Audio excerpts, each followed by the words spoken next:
So to all the black women and girls who have had abortions and will have abortions, we have nothing to be ashamed of. We live in a society that has failed to legislate love and justice for us. So we deserve better. We demand better. We are worthy of better. So that's why I'm here to tell my story. So today I sit before you as that nurse, as that pastor, as that activist, that survivor, that single mom, that congresswoman, to testify that in the summer of 1994, I was raped, I became pregnant, and I chose to have an abortion. I yield. It is not lost on me as a descendant of enslaved people and as the first black congresswoman from the state of Missouri that my existence in this space alone is a testament to the freedoms denied by the Supreme Court of the United States in its Dred Scott decision 165 years ago. It was not legal doctrine that led to the Emancipation Proclamation. It was not the court. It was not the Constitution, which was written to guarantee the rights of land-holding white men. It was not moral righteousness that led to the Emancipation Proclamation or the emancipation of black people. It was violence, it was war. This is the first time the court has taken away a fundamental right. It is important to note that our most fundamental rights have never been safe, and they never will be guaranteed so long as they depend on the ideological whim of 9 unaccountable, unelected justices with lifetime appointments. On January 6th, I thought about January 3rd, and I thought about how we all raised our right hands up and took an oath. Each and every one of us on this very floor, we swore that we would support and defend the Constitution of the United States against all enemies, foreign and domestic. Even though that Constitution wasn't written for people who look like me, even that Constitution wasn't written by people who look like me, and even though that Constitution cemented an unjust nation for people like me, my team and I got to work, and we unveiled legislation to investigate and expel those who were responsible for inciting this attack so that we could defend it, because we have a duty to fight for a more perfect union, because we cannot stand up to white supremacy in this Because if we cannot stand up to white supremacy in this moment as representatives, then why did you run for office in the first place? Shortly after graduating, I went on a church trip to Jackson, Mississippi. I had many friends on that trip, and while there, I met a boy, a friend of a friend. He was a little older than I was, about maybe 20 years old. That first day we met, we flirted, we talked on the phone. While on the phone, he asked me, could he come over to my room? I was bunking with a friend and hanging out and said he could stop by. But he didn't show up for a few hours, and by the time he did, it was so late that my friend and I had gone to bed.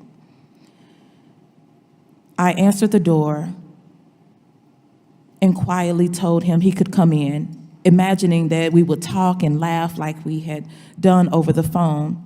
But the next thing I knew, he was on top of me, messing with my clothes and not saying anything at all. About a month after the trip, I turned 18. A few weeks later, I realized I had missed my period. I reached out to a friend and asked the guy from the church trip to contact me. I waited for him to reach out, but he never did.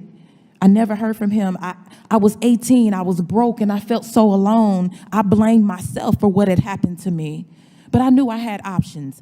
I had known other girls who had gone to a local clinic to get birth control and some who had gotten abortions. So I looked through the yellow pages and scheduled an appointment. During my first visit, I found out that I was 9 weeks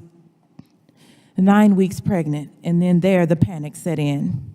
Choosing to have an abortion was the hardest decision I had ever made. But at 18 years old, I knew it was the right decision for me. It was freeing, knowing I had options. Is this actually what's happening?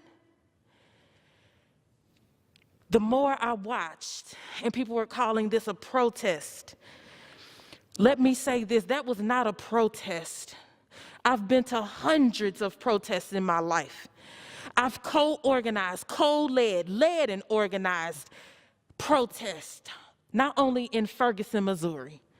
alongside the amazing Ferguson front line that most people don't even acknowledge. They don't even know their names. They don't even know who died. They don't even acknowledge the amazing people that put their lives and livelihoods on the line for our safety, believing that Black Lives Matter, because they actually do. And we shouldn't have to say it. It should just be true. But it's not evident in our society when we have to continue to say, my life matters. As a single mom of two, working an hourly job that made less than $10 an hour, even after working there for 10 years, I struggled to provide for my family and for myself. I knew I needed a change, a career change, but that meant I would need to go back to school and that I would ultimately incur student debt. I thought that once I graduated and I got a steady job, I would be able to pay it back quickly. So I enrolled into nursing school, took out loans, and a few years later, I was a registered nurse. For the most part, everything went as I expected, and it wasn't until I was faced with that first payment that I realized just how astronomical this debt burden became. During those years, I struggled to pay these loans. I faced multiple eviction notices and was evicted, had difficulty feeding my two babies and affording childcare as I worked long and odd hours as a nurse. It was hard at times. It felt impossible. I feel like this was one of the days out there on the streets when the white supremacists would show up and start shooting at us.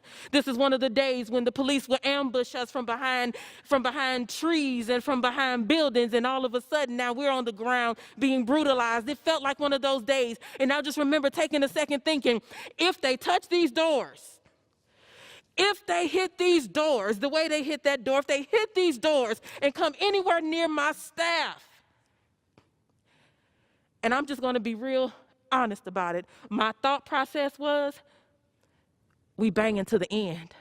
I'm not letting them take out my people, and you're not taking me out. We've come too far.